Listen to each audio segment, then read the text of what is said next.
Welcome dear students for the new video of biology. Our topic is about plant growth and mineral nutrition. Let us start with the new topic. Plant growth and minerals means what? Plant growth is one of the characteristic feature of living organism. Growth we know is a phenomena having a two different aspect. One is quantitative, another is qualitative. It is depending upon the length, breadth, size, volume, body mass, dry weight and the number of the cells. That is all about the quantity. But what about quality? Quality speaks about the development and the nature of the growth. So, when we are talking about quantitative and qualitative, we should know that whichever is a measurable quantity will be termed as a quantitative, and which we cannot measure, for example, the taste, will be a qualitative. There are again three types of the growth which he has observed. One is apical meristem, intercalary meristem and lateral meristem. Apical meristems are seen in the vascular plants and restricted to the apices, intercalary in between and lateral at the lateral ends. Let us see the diagram. Minerals essential for photosynthesis are carbon dioxide, oxygen, potassium, nitrogen and water. These are one of the important minerals which are needed. Phases of the growth in the root: maturation phase, elongation phase and formative phase. These are the phases of the growth in the root.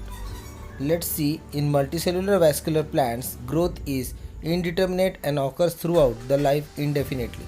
It is restricted to the some of the specific regions called as meristems, which are the regions where new cells are constantly and continuously produced. Meristems are of the three types based on the location.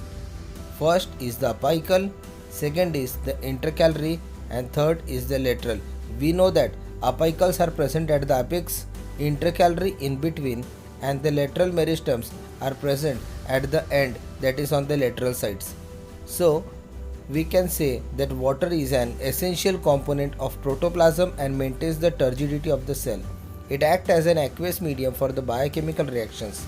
Microelements and macroelements are the nutrients required for the proper growth of the plants. The optimum temperature ranges between 25 to 35 degrees Celsius. Oxygen is an essential for respiration and release of energy. Light is very much essential for germination of seed and photosynthesis. Gravitational forces decide the direction of growth of the shoot and the root.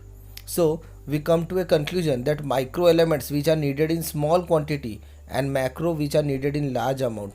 Optimum temperature is those temperature at which the growth rate is faster, or that is 25 to 35 degrees Celsius. And we know that oxygen is a life-saving gas used for respiration and release of energy, while light is needed for photosynthesis as well as germination of seed. And gravitational force decides the direction of the growth of shoot and the root. The phases of the growth: the cells in the meristems divide, enlarge and get differentiated. Corresponding to the three stages, there are three phases of the growth. First phase is the phase of cell division or formation. Cells of meristems are thin-walled, non-vacuolated, having the prominent nucleus and granular cytoplasm. Meristematic cells undergoes mitotic division to form the two new kind of cell. One cell remains meristematic and the other cell goes on enlargement and differentiation, as we are going to see in the graph, that is the graph which will be seen at last. Phases of the cell enlargement or elongation. The newly formed cell becomes vacuolated, osmotically active and turgid due to the absorption of water. The turgidity results in the enlargement of the cell both lengthwise as well as breadthwise. In this phase, the new wall materials and the other materials are synthesized to cope up with the large enlargement. The growth rate in this phase occurs at an accelerated phase. We call those phases as the exponential phase. We know there are three phases: lag phase, log phase and the stationary phase. So this is the second phase. We call it as log phase. The third phase is the phase of the cell maturation or differentiation. The enlarged cell now becomes specialized to perform the specific function and attains maturity, both morphological and physiological. In this phase, the rate of growth is slows down and comes to the steady state. We call this as the stationary phase, which will be going towards the decline phase at last. You can see the plumule growth shows the different zone of maturity, zone of differentiation, zone of elongation, zone of formation. These are the phases of the growth in the root. The position of the radicle is shown at the beginning A and at the end B. Let us see the graphical representation. First is the exponential graphical representation, which is the population size versus time. You can see it is a declining one, while second is the sigmoidal curve. It is a logistic growth, which is also population versus time. We can see the carrying capacity in the sigmoidal curve.